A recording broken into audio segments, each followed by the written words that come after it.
hari ini kami pemerintah Kabupaten Pidi melakukan peringatan 16 tahun tsunami ini dengan cara sederhana, tepatnya di Masjid Al-Falah, Kota Sigli.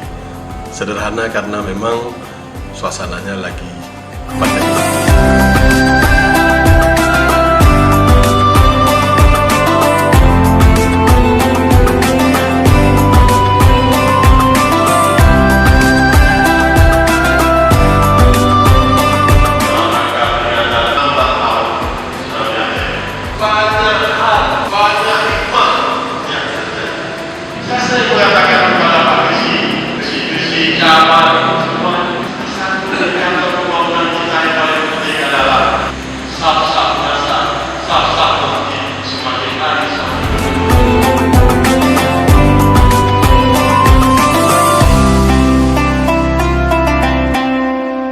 Kita ini mau berangkat ke Kemantanjung, Kampung Daya Monara. Kebetulan di sana ada Maulid Daya, ada juga dirangkaikan dengan ada santunan Yatid.